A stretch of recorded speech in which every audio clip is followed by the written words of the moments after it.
अस्सलाम वालेकुम वरहमतुल्लाहि वबरकातुहू। उम्मीद करता हूँ आप सब खैरियत के साथ होंगे, आफ़ियत के साथ होंगे। आज जो हमें टॉपिक पढ़ना है वो है 7.6 और वो है प्रोसेसिंग अरे कंटेंट्स। तो ये बहुत ही इम्पोर्टेंट टॉपिक है इस चैप्टर का, ठीक है।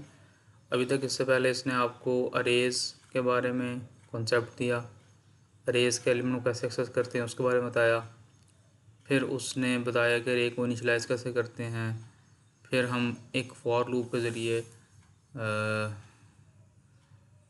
एक एक यानी कि हम अरे के अंदर अगर हमने कोई इनपुट लेनी है वैल्यू यूज़र से या फाइल से तो वो कैसे लेते हैं, या हमने अरे कंटेंट्स को डिस्प्ले करना है स्क्रीन के ऊपर या फाइल के ऊपर तो वो कैसे करते हैं, ठीक है।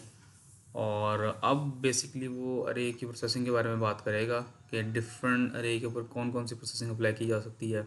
मिसाल के तौर पे अरे में जितने एलिमेंट्स हैं उन तमाम का सम कैसे किया जा सकता है, और एक अरे के अंदर जो एलिमेंट्स मौजूद हैं उनमें से हाईएस्ट एलिमेंट कौन सा है, उनमें से लोएस्ट एलिमेंट कौन सा है, एवरेज, इस तरह की कुछ बातें जो है वो करेगा। और जो कि बहुत ही इम्पोर्टेंट टॉपिक है और बहुत ज़्यादा आप लोगों के लिए जो है वो इम्पोर्टेंट है। तो इसको जो है वो बहुत गौर से सुनिएगा, ठीक है, और समझिएगा। तो अब देखें यहाँ पे कॉन्सेप्ट क्या देता है। कहते हैं individual array elements are process like any other type of variable. तो जिस तरह एक दूसरे वेरिएबल को आप प्रोसेस करते हैं, इसको आपने किसी मैथमेटिकल एक्सप्रेशन में यूज़ करना है, लॉजिकल एक्सप्रेशन में यूज़ करना है या रिलेशन एक्सप्रेशन में यूज़ करना है, तो आप वैसे ही अरे के एलिमेंट को यूज़ कर सकते हैं। मिसाल के तौर पे देखें, जो स्टेटमेंट ये वाली है, पे इज़ इक्वल्स टू और सब 3 मल्टीप्लाई बाय रेट। तो ये क्या कर रहा है कि ऑर्स की अरे में जो चौथा एलिमेंट है, जो थर्ड इंडेक्स पे पड़ा हुआ एलिमेंट है, उसको मल्टीप्लाई कर रहा है रेट के साथ और पे कैलकुलेट कर रहा है। या देखें कि ये हमने एक अरे डिक्लेयर की है स्कोर्स की, इंटीजर टाइप की अरे है, 5 वैल्यूज़ हैं। तो ये क्या है जी, प्री इंक्रीमेंट। तो ये जो इंडेक्स 2 पे पड़ी हुई वैल्यू है यानी कि 0 1 2, इस 9 को क्या कर देगा, 10 कर देगा। और ये इंडेक्स 4 आखिरी इंडेक्स जो है इस पे बड़ी वैल्यू में एक इंक्रीमेंट कर देगा, इसको 12 कर देगा। तो ये है प्री इंक्रीमेंट, ये है पोस्ट इंक्रीमेंट, इससे आप वाकिफ़ हैं। तो ये देखें इम्पोर्टेंट बात है कि इन दोनों में फ़र्क है, इसके अंदर और इसके अंदर फ़र्क है। क्या फ़र्क है जी, when using increment and decrement operator, be careful not to confuse the subscript with array element.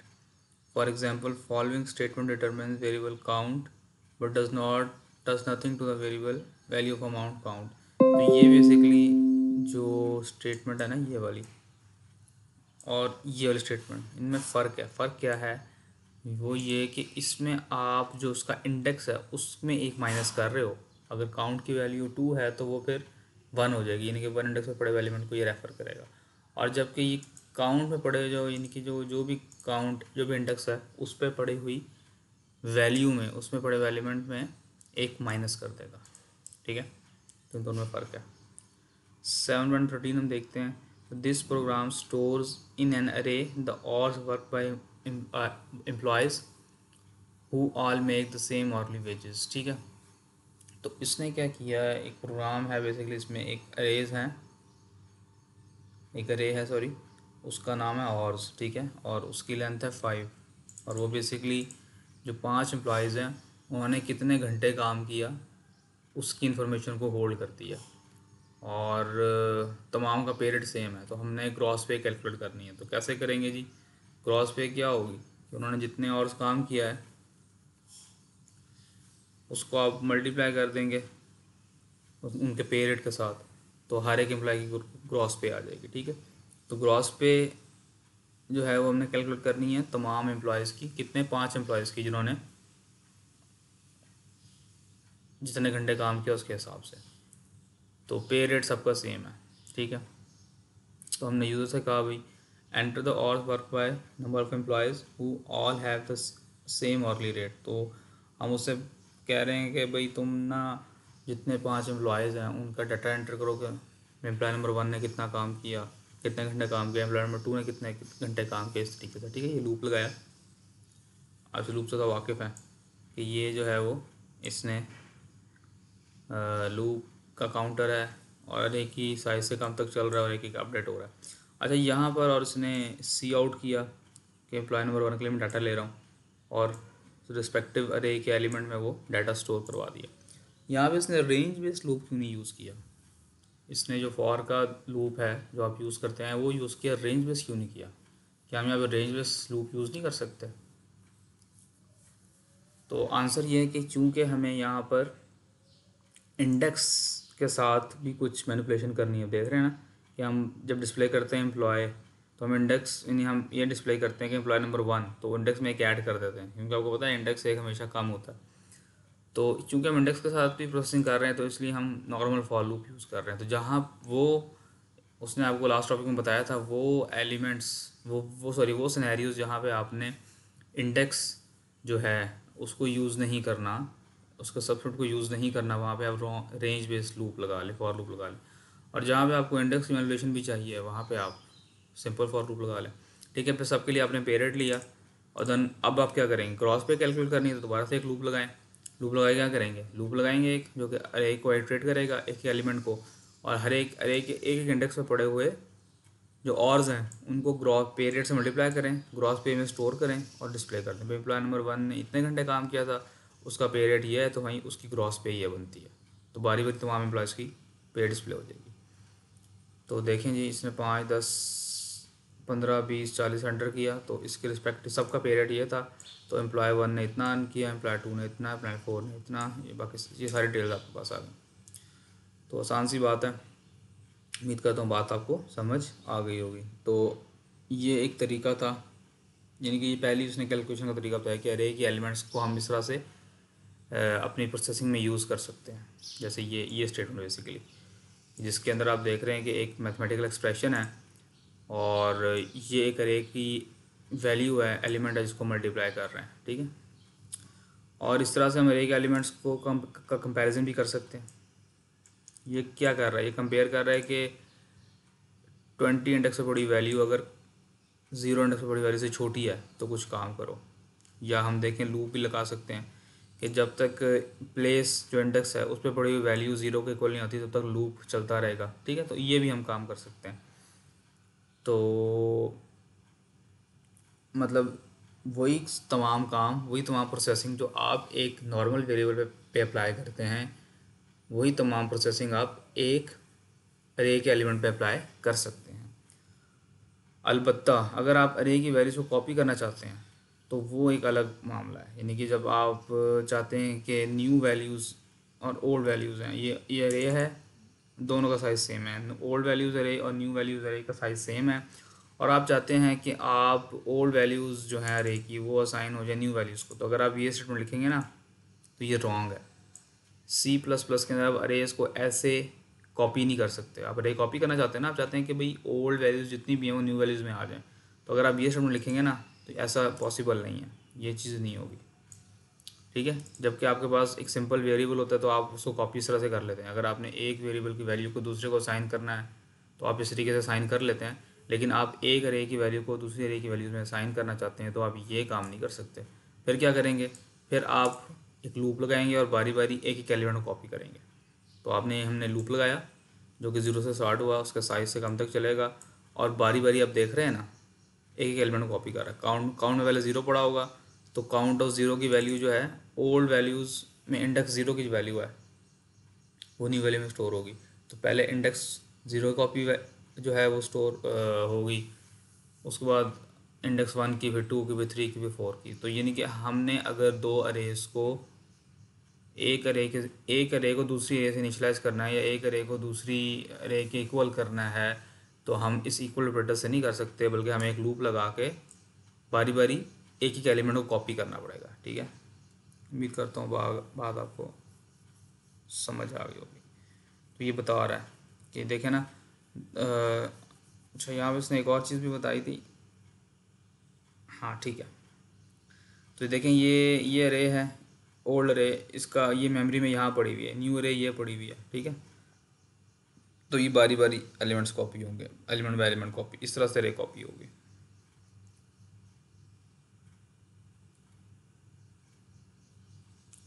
तो ये देख रहे हैं आप, मैंने आपको कहा था ना कि अरे अरे जो होता है, अरे का नाम वो कांस्टेंट पॉइंटर होता है। पॉइंटर बोलते हैं एड्रेस को, ठीक है। सॉरी, पॉइंटर एक ऐसा वेरिएबल होता है जो कि एड्रेस को होल्ड करता है। इसको हम आगे पढ़ेंगे इंशाल्लाह चैप्टर नंबर 9 में। तो अरे का नाम क्या होता है, कांस्टेंट पॉइंटर होता है। और पॉइंटर एक ऐसा वेरिएबल होता है जो कि एड्रेस को होल्ड करता है। अभी तक आपने वेरिएबल्स पढ़े हैं ना, जो कि डाटा को होल्ड करते हैं। इंटीजर है, इंटीजर टाइप का वेरिएबल तो इंटीजर डाटा को होल्ड करेगा। करेक्टर टाइप का वेरिएबल तो करेक्टर डाटा को होल्ड करेगा। इस तरह से अगर आप चाहते हैं, और आपको पता है हर वेरिएबल जो मेमोरी रैम में बनता है उसको कोई एड्रेस असाइन होता है, और उस एड्रेस के जरिए हम उसको एक्सेस कर रहे होते हैं। बेसिकली जो हम लिखते हैं ना वेरिएबल का नाम, तो बिहाइंड द सीन वो एक एड्रेस होता है मेमोरी में जो उसको एक्सेस कर रहा होता है, उस एड्रेस को कोई नाम दे देता है।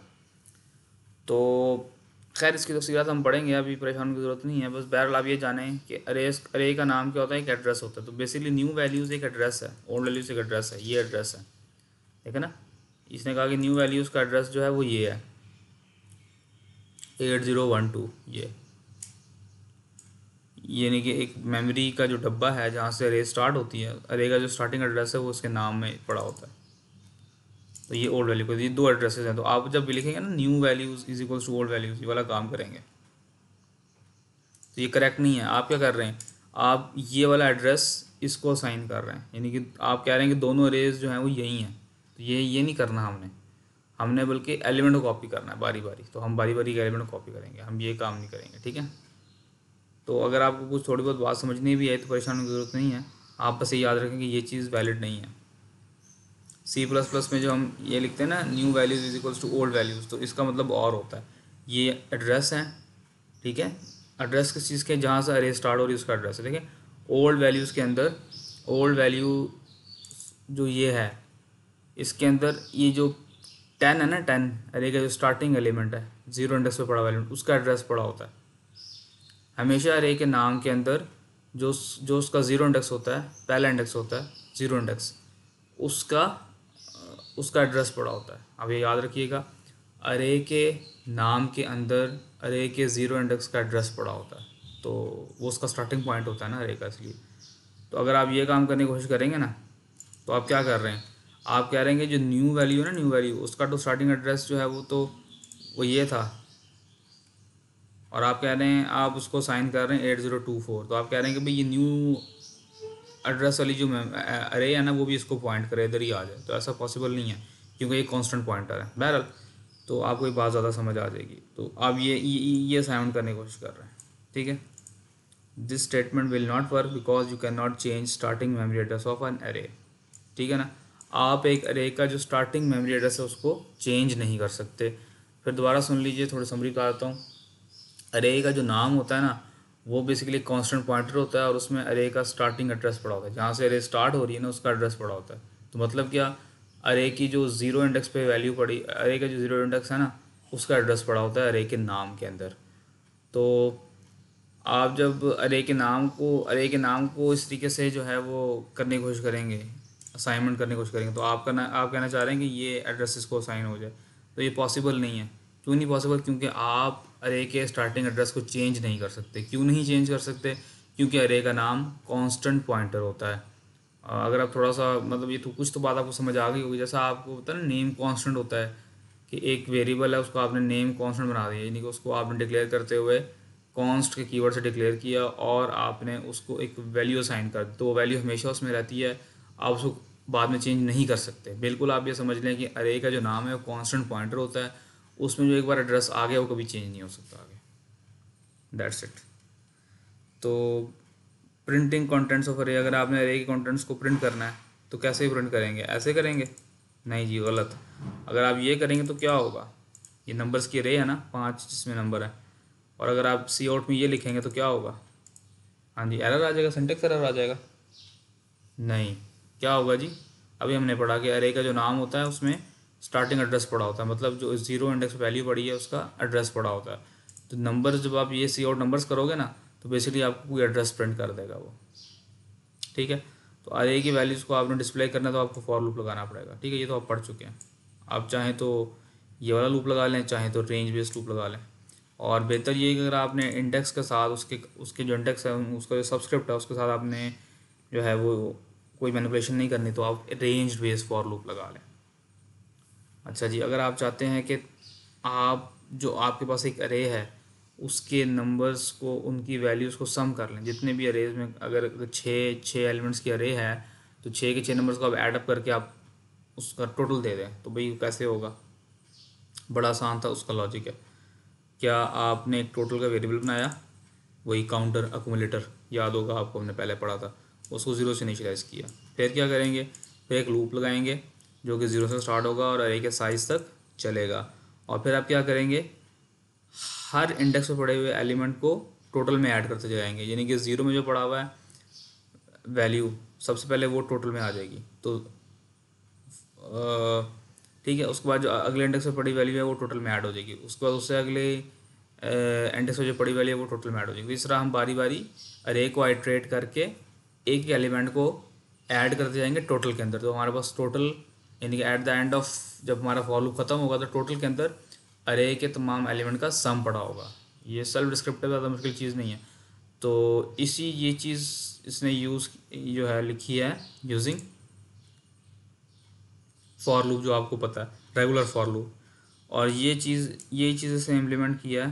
यानी कि सेम अगर आप अरे के एलिमेंट्स का सम चाहते हैं तो ये रेंज बेस्ड फॉर लूप से भी हो जाता है। और फिर वही बात है कि आपने ये यूज़ करना है कि ये यूज़ करना है। तो जब आपने अपने लूप के अंदर सबस्क्रिप्ट को मैनिपुलेट नहीं करना, उसकी उसकी वैल्यूज़ नहीं चाहिए आपको, तो फिर तो आप ये range based for loop use कर लीजिए, जैसे इसने यूज़ किया हो। ठीक है, getting average of the values in numeric अरे। हाँ जी, तो अगर आप एक अरे जो है उसका सम कर सकते हैं तो उसका एवरेज भी निकाल सकते हैं ना भाई। उसमें जो नंबर्स पड़े हुए हैं अरे के अंदर, तो उनकी एवरेज क्या है? बड़ा आसान काम है जी। क्या करेंगे आप? ये हमने एक अरे डिक्लेयर की स्कोर्स की, जिसमें हमारे पास टेस्ट के स्कोर्स पड़े हुए हैं। ठीक है, और हम क्या करेंगे? पहले टोटल कैलकुलेट करेंगे। तो एवरेज क्या होती है? Sum of all elements divided by number of elements. तो पहले तो आप टोटल फाइंड आउट करेंगे, अरे में जितने भी एलिमेंट्स हैं उनका सम। तो वो तो अभी आपने देख लिया, तो वो तो आप ये फॉर लूप लगाएंगे और आपने तमाम सम कैलकुलेट कर लिया। अच्छा जी, अब टोटल के अंदर तमाम एलिमेंट्स, तमाम अरे के एलिमेंट का सम आ गया। अब आपने एवरेज निकालनी, तो एवरेज क्या होती है? Total divided by number of elements. तो जी कितने एलिमेंट्स हैं? अरे का साइज़ जो है बेसिकली, तो जो सम आ गया उसको आप अरे के साइज से डिवाइड कर दें तो आपके पास एवरेज आ जाएगी। बड़ा सिंपल सा रूल है। तो यही काम उसने रेंज बेस्ड फॉर लूप के ज़रिए किया हुआ है। ठीक है, वो पहले उसने रेगुलर फॉर लूप से करके दिखाया था, ये रेंज बेस्ड फॉर लूप से करके दिखा दिया आपको। Finding the highest and lowest value in numeric करे। तो अगर आप चाहते हैं कि हाईएस्ट एंड लोएस्ट वैल्यू निकालें तो कैसे करेंगे जी? तो ऐसे करेंगे, मैं आपको उसको थोड़ा सा बताता हूँ। अगर आपने हाईएस्ट वैल्यू निकालनी है, लोएस्ट वैल्यू निकालनी है, तो वो कैसे काम करती है। फर्स्ट करें जी, आपके पास एक रे है। ठीक है, बल्कि ऐसे कर लेते हैं, 1,2,3,4,5,6,7। ठीक है, 7 एलिमेंट्स की एक रे है। और अब मैं कहता हूँ कि भाई इसके अंदर मुझे जो हाईएस्ट एलिमेंट है ना वो फाइंड आउट करके दे दो। तो अब क्या करेंगे जी? क्या करेंगे? इसमें हाईएस्ट एलिमेंट कौन सा है? 7 है ना। तो आपने क्या किया? हम ये करेंगे, हमने कहा हम आपने कैसे मालूम किया हाईएस्ट 7 है? तो ऐसे ना कि भाई आप देखेंगे, हम इसकी लॉजिक कैसे है, हम ना एक वेरिएबल लेंगे हाईएस्ट का। हाई का क्या लें? हाईएस्ट। और उसमें ना अरे की जो पहला इंडेक्स है ना उसकी वैल्यू रखवा देंगे। तो अरे के पहले इंडेक्स की वैल्यू क्या है? 1 है। ठीक है, अब हम आगे क्या काम करेंगे? आगे हम कंपेयर करेंगे कि क्या ये 1 जो है वो 2 से, यानी कि अरे का जो अगला इंडेक्स है, क्या ये जो 1 की वैल्यू है क्या वो अरे की जो दूसरी वैल्यू है इंडेक्स में पड़ी वैल्यू है उससे छोटी है या सॉरी उससे बड़ी है। अगर तो ये बड़ी होगी ना, 2 इससे बड़ा है 1 से, तो फिर हम क्या करेंगे, हाईएस्ट जो वेरिएबल है ना उसकी वैल्यू को चेंज कर देंगे, उसको 2 कर देंगे। फिर हम चेक करेंगे कि क्या 2 3 से या क्या उससे अगली, अब फिर हम आगे जाएंगे, फिर देखें हम चेक करेंगे क्या अगली इंडेक्स में पड़ी हुई वैल्यू पिछले इंडेक्स से बड़ी है। हाँ जी, 3 2 से बड़ा है जी, बड़ा है। फिर उससे आगे हम यही काम करेंगे, हम देखेंगे 4 3 से बड़ा है जी, हाँ बड़ा है, तो हम हाईएस्ट में तब्दील करते जाएंगे। जब जब हमारी कंडीशन ट्रू होगी ना कि अरे के अगले इंडेक्स से पड़ी वैल्यू पिछले इंडेक्स से बड़ी है, तो हम क्या करेंगे, सॉरी, अरे के अगले इंडेक्स से पड़ी हुई वैल्यू हाईएस्ट में जो पड़ा हुआ वैल्यू उससे बड़ी है, तो हम हाईएस्ट के कंटेंट्स को अपडेट करते जाएंगे। दोबारा सुनिएगा, हम ये काम कैसे करेंगे, दोबारा शुरू से चलाता हूँ, आपको फिर समझ आ जाएगी कि हम सबसे पहले, इसकी लॉजिक ये है, हम सबसे पहले अरे का जो इंडेक्स है, अरे का जो पहला इंडेक्स है उसकी वैल्यू को एक वेरिएबल में स्टोर करा देंगे, इसका नाम हाईएस्ट दे दें, कुछ भी दे दें, हाईएस्ट दे दें, सेल्फ डिस्क्रिप्टिव नाम है। हाईएस्ट वेरिएबल के अंदर हम अरे के पहले इंडेक्स में पड़ी वैल्यू को स्टोर करा देंगे। फिर हम एक लूप चलाएंगे और अरे के बारी बारी जो इंडेक्सेस हैं उनकी वैल्यू को कंपेयर करेंगे हाईएस्ट के साथ, ठीक है। और जहाँ जहाँ हमें अरे की इंडेक्स की वैल्यू हाईएस्ट की वैल्यू से बड़ी मिलेगी, हम हाईएस्ट के कंटेंट्स को अपडेट कर देंगे। तो लें जी लूप चलाएं। जब लूप चला तो सबसे पहले जो पहली वैल्यू वो क्या है, 1 है। हाँ जी, 1 से बड़ा है, कंडीशन फॉल्स हो गई, तो हम जो है वो हाईएस्ट के कंटेंट्स को अपडेट नहीं करेंगे। हाँ जी, 2 1 से बड़ा है जी, हाँ बड़ा है, तो हम अपडेट कर देंगे। अगली बारी आई तो 3, क्या 3 जो है वो हाईएस्ट से बड़ा है, हाँ जी, तो हम 3 हाईएस्ट को अपडेट कर देंगे कंटेंट्स को। 4 जो है वो हाईएस्ट की वैल्यू से बड़ा है जी, हाँ बड़ा है। 5, हाँ जी, 6, हाँ जी, आखिर में क्या 7 हाईएस्ट की वैल्यू से बड़ा है जी, हाँ बड़ा है। उसके बाद क्या होगा, लूप टर्मिनेट। जब लूप टर्मिनेट हो जाएगा तो आपके पास हाईएस्ट के अंदर मैक्सिमम वैल्यू पड़ी होगी अरे की। तो आइए हम इस कोड को देख लेते हैं, इसने यही किया हुआ है। नंबर्स की अरे है 50 एलिमेंट्स वाली। इसने एक काउंटर लिया जो बेसिकली इसने आइट्रेट करना है, और इसने हाईएस्ट लिया, और अरे का जो पहला इंडेक्स था 0 उसको हमने हाईएस्ट में स्टोर करवा दिया, ठीक है। और फिर हमने एक लूप लगाया जो कि 1 से चलेगा, यानी कि हमने ज़ाहिर सी बात है जब पहले इंडेक्स की वैल्यू को स्टोर करवा दी हाईएस्ट में, तो पहले इंडेक्स की वैल्यू को कंपेयर करने की ज़रूरत नहीं है। हम 1 से स्टार्ट होंगे और साइज से कम तक चलेंगे, ठीक है। ये लूप आइट्रेट कर रहा है, और जहाँ जहाँ हमें ये कंडीशन ट्रू मिलेगी, यानी कि अरे के इंडेक्स से पड़ी हुई वैल्यू हाईएस्ट से बड़ी है, वहाँ वहाँ हम हाईएस्ट कंटेंट को चेंज कर देंगे, हम इससे इनिशलाइज कर देंगे।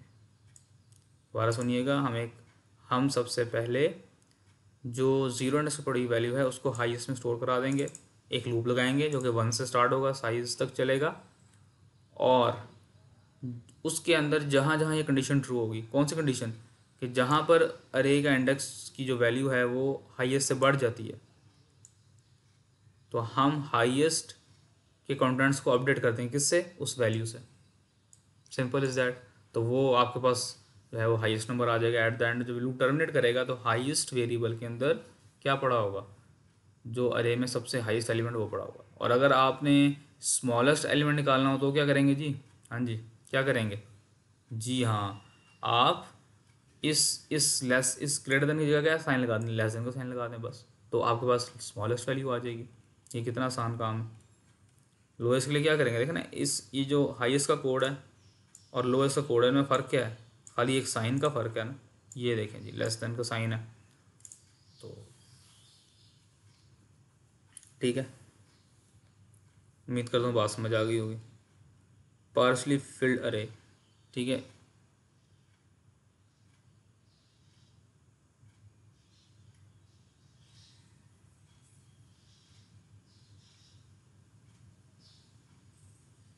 तो पार्शली फिल्ड अरे के बारे में कुछ बता रहा है, हम इसको पढ़ लेते हैं। Sometimes you need to store a series of items in an array but you do not know the number of items that are there, ठीक है। तो अभी आप बात कर, ये सिचुएशन होती है कि आपको एक सीरीज़ ऑफ आइटम जो है ना अरे में स्टोर करनी होती है, लेकिन आपको ये नहीं पता था कितने नंबर ऑफ आइटम स्टोर होंगी। As a result you don't know the exact number of elements needed for an array. तो यानी कि बास का सिचुएशन ऐसी होती है कि आपको नहीं पता कि अरे का साइज़ कितना होगा। One solution is to make the array large enough to hold largest possible number of items. This can lead to another problem. However, if actual number of items stored in the array is less than the number of elements the array will be only partially filled. When you process a partially filled array you must only process the element that contains valid data. वो ये कह रहा है कि बाज़ औक़ात हमारे पास ये सिचुएशन होती है कि हमारे जो हमें अरे का जो साइज़ है उसका नहीं पता होता, वी डोंट नो कि कितना साइज़ होगा अरे का, ठीक है। तो उस केस में हम क्या करते हैं कि हम ना एक ऐसी अरे बनाते हैं इतने साइज़ की कि जिसमें यानी कि लार्जेस्ट पॉसिबल साइज़ की हम जो है ना अरे बनाते हैं कि हमें पता है भाई हमारे नंबर्स जो है ना, हमारा अरे का साइज़ इससे ज़्यादा नहीं हो सकता, मैक्सिमम साइज़ इतना हो सकता है, इससे ज़्यादा नहीं हो सकता। हम उस मैक्सिमम साइज़ की अरे बना लेते हैं।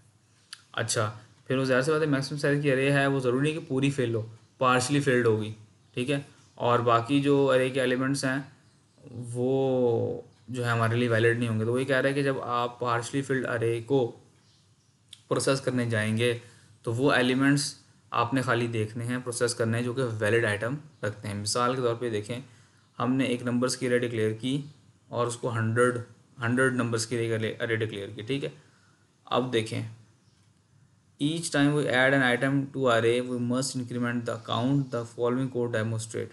ये क्या कहता है,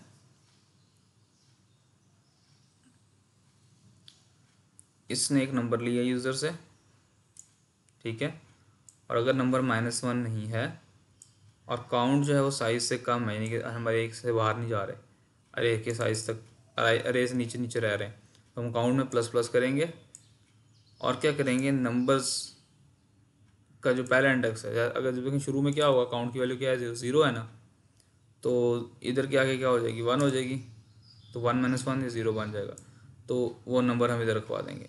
एंटर अब -1 टू क्विट, ठीक है। तो बेसिकली ये लूप क्या कर रहा है, ये लूप जो है ये यूज़र से इनपुट ले रहा है। जब तक वो एक नंबर इनपुट कर रहा है, जब तक वो -1 इनपुट नहीं ना करता तब तक हम उससे नंबर लेते जा रहे हैं। बेसिकली आप अगर गौर करें तो क्या हो रहा है, हम इस लूप के अंदर एक अरे में वैल्यू ले रहे हैं, यूज़र से नंबर्स ले रहे हैं, ठीक है। और जब तक जो है यूज़र नंबर -1 एंटर नहीं करता तो ये लूप चलता रहेगा। जैसे ही उसने -1 एंटर किया लूप टर्मिनेट कर जाएगा और हम जितनी भी वैल्यूज़ वो दे रहा है वो हम इस नंबर्स की अरे में स्टोर करवा रहे हैं, ठीक है। इसमें यही काम हो रहा है।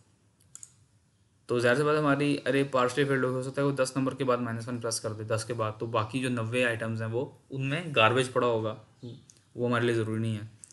तो देखें,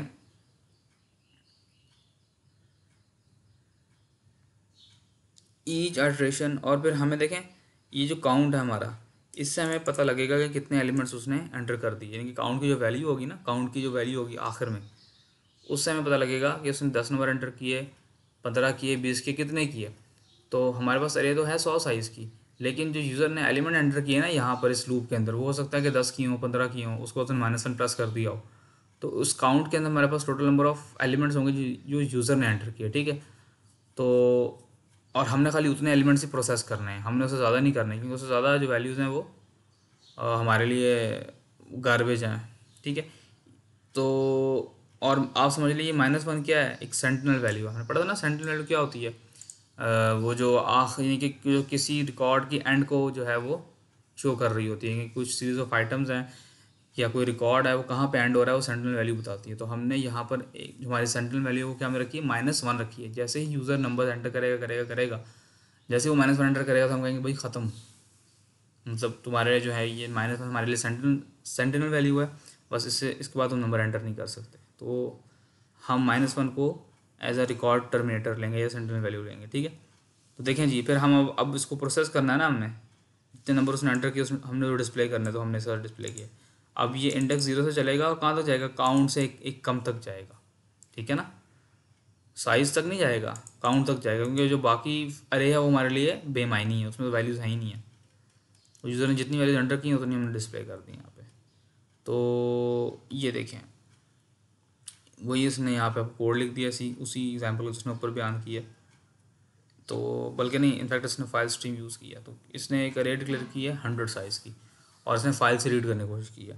इसने एक काउंटर बनाया है, ठीक है, और एक हमारे पास इफ स्ट्रीम का ऑब्जेक्ट बनाया है, इसके जरिए इसने फाइल ओपन की है number.txt। ये number.txt जो है वो अगर करंट वर्किंग डायरेक्टरी में पड़ी होगी तो ओपन हो जाएगी, अगर पड़ी नहीं होगी तो ये ऑपरेशन फेल हो जाएगा। फिर वही लूप पुराना जो आपने पहले देखा था कि आप फाइल से रीड करते रहें। ये क्या कर रहे हैं, फाइल से रीड कर रहे हैं ना, और किस में रीड कर रहे हैं, इस अरे के अंदर रीड कर रहे हैं।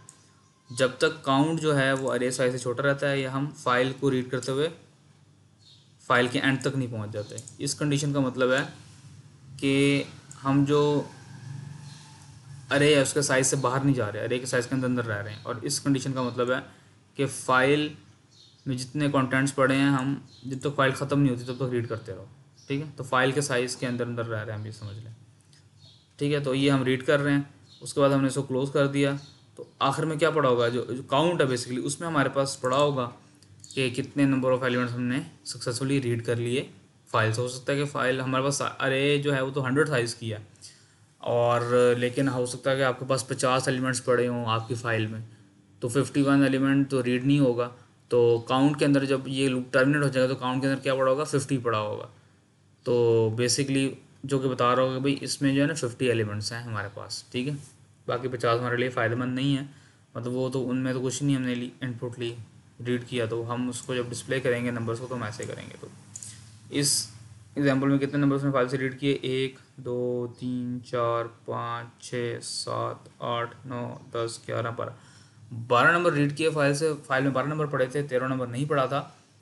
तो और बाकी जो मतलब 12 के अलावा जो 88 नंबर्स हैं, वो 88 लोकेशन जो है वो क्या है, उन्हें गार्बेज पड़ा, हमारे लिए यूज़लेस है। खाली 12 ही जो है वो हमारे लिए ज़रूरी हैं। तो ये जो और अगर फ़र्ज़ करें हमारे पास जो है वो फ़ाइल के अंदर 100 से ज़्यादा वैल्यूज़ पड़ी हैं, तो फिर हम पहले 100 ही रीड करेंगे, उसके बाद रीड नहीं करेंगे, क्योंकि हमारा अरे का साइज़ ही 100 है। तो बेसिकली जब आप इस तरह काम करते हैं कि कैसी अरे बनाएं जिसमें जो कि पार्शली फिल्ड हो, जैसे ये केस है, इसमें हमने 100 की अरे बनाई और ख़ाली हमारे पास जो फाइल में नंबर्स पड़े थे तो 12 पड़े थे, तो 12 वैल्यूज़ आ गई हमारे पास, और बाकी जो 88 जो हमारे पास जो एलिमेंट्स हैं वो खाली गार्बेज हैं, कुछ भी नहीं है, वो मेमोरी वेस्ट है, उसको तो हम यूज़ ही नहीं कर रहे। तो इस तरह के केसेस में ना, इस तरह के सिनेरियो में हमारे पास जो है वो मेमोरी वेस्ट होती है। अच्छा, अगर आपने दो अरेज को कंपेयर करना है तो क्या कैसे कंपेयर करेंगे, हाँ जी, अगर आप ये काम करेंगे तो क्या होगा जी, आप अरे के एड्रेसेस को, स्टार्टिंग एड्रेस को कंपेयर कर रहे हैं, ठीक है ना।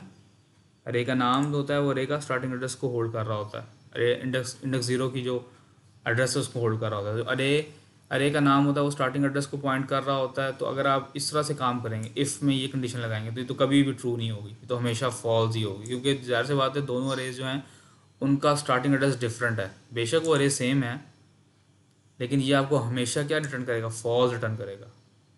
और इस तरह से आप दो अरेज को कंपेयर भी नहीं कर सकते। तो अगर आपने जिस तरह दो अरेज को आपने असाइन करना हो, एक ही वैल्यू दूसरे में असाइन करनी हो, तो आप इस तरह से असाइनमेंट नहीं कर सकते।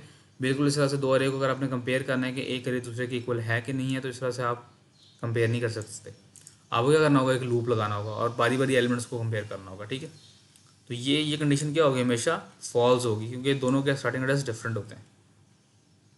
तो लें जी, अगर हमने दो अरेज को कंपेयर करना है और बताना है कि दोनों अरेज इक्वल है कि नहीं, तो हम क्या करेंगे। लें जी, ये इसका एल्गोरिथम है। तो दो अरेज हैं, 5 साइज़ की हैं, और हमने इनको कंपेयर करके बताना है भी इक्वल है कि नहीं है। हाँ भी, अगर आप देखें इसको इक्वल है कि नहीं है, हाँ जी इक्वल तो नज़र आ रही है हमें। अच्छा जी, हमने एक फ़्लैग ले लिया। अब देखें फ़्लैग जो है वो यहाँ पे यूज़ होगा, जो इंडिकेट करेगा भाई सर्टेन कंडीशन एग्जिस्ट करती है कि नहीं करती, जो हमने फ़्लैग पहले पढ़ा था। तो फ्लैग का भी इस्तेमाल यहाँ पर आ गया। अरे इक्वल, तो अगर अरे इक्वल में ट्रू पड़ा हुआ है, तो जब अगर अरे इक्वल के अंदर ट्रू पड़ा होगा तो हम कहेंगे भाई अरे जो है वो इक्वल है, अदरवाइज़ हम कहेंगे अरे इक्वल नहीं है। तो अब हम काउंटर को इनिशियलाइज करते हैं 0 से और अरे को आइटरेट करते हैं। देखें जी, जब तक अरे इक्वल जो है वो ट्रू रहता है एंड हम साइज़ के अंदर अंदर है, मतलब हम अरे के साइज़ से बाहर नहीं जा रहे, तब तक ये लूप तब तक चलता रहेगा। ये वाइल का लूप कब तक चलेगा, दो कंडीशंस पे चलता रहेगा, जब तक वो ट्रू हो रही हैं दोनों की दोनों।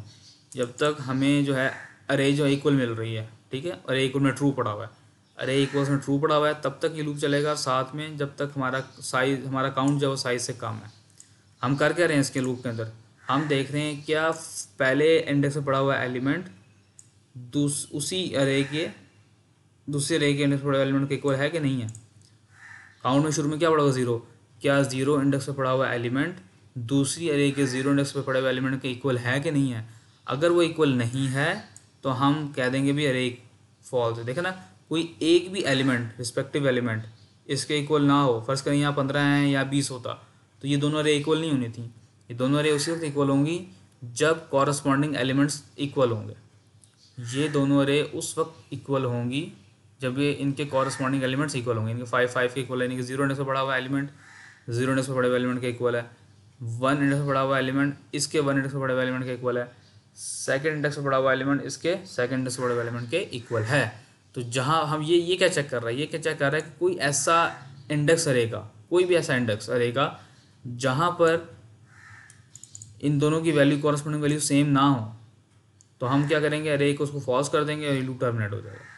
तो अब बाहर आके हम देख लेंगे अगर अरे इक्वल में ट्रू पड़ा हुआ है।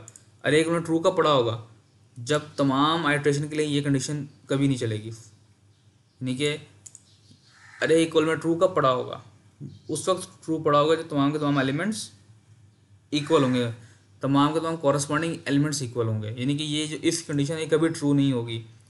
जब आप अरे को आइट्रेट कर रहे हैं, अरे को आइट्रेट करते हुए जब ये कंडीशन, इफ़ वाली कंडीशन जब कभी भी ट्रू नहीं होगी, तो तब जो है वो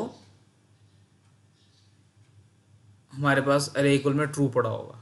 तो फिर इसका मतलब है कि अरे जो है वो इक्वल है। और अदरवाइज़ अगर कोई एक बार भी ये चीज़ चल गई, इफ़ कंडीशन ट्रू हो गई, इसका मतलब हमारे पास एक ऐसा एलिमेंट है जो कॉरस्पॉन्डिंग एलिमेंट इंडेक्स एलिमेंट के साथ मैच नहीं करता, इक्वल नहीं है उसके, तो हम कह देंगे अरे इक्वल नहीं है, फॉल्स है वो। तो यहाँ प्रिंट हो जाएगा अरे इक्वल नहीं है। ठीक है, तो उम्मीद करता हूँ बात आपको समझ आ गई होगी। ठीक है, और इसमें कोई प्रॉब्लम होती है तो पूछ लीजिएगा, बहुत बड़ा टॉपिक है, इसको कीजिएगा, चेक पॉइंट क्वेश्चन भी कीजिएगा और इसके क्वेश्चन को प्रैक्टिस करके देखिएगा। अगेन बड़ा इंपॉर्टेंट है कि अरे के एलिमेंट के साथ प्रोसेसिंग कैसे करते हैं। सम, आपने अरे के वैल्यूज़ का सम फाइंड आउट करना है, अरे में हाईएस्ट लोएस्ट फाइंड आउट करना है, अरे के एलिमेंट्स का एवरेज फाइंड आउट करना है, या आपने चेक करना है दो अरेज इक्वल हैं कि नहीं है। तो ये सारे इसने एल्गोरिथम आपसे डिस्कस किए हैं। तो इंशाल्लाह अगले लेक्चर में मुलाकात होती है। अस्सलाम वालेकुम वरहमतुल्लाहि वबरकातुहू।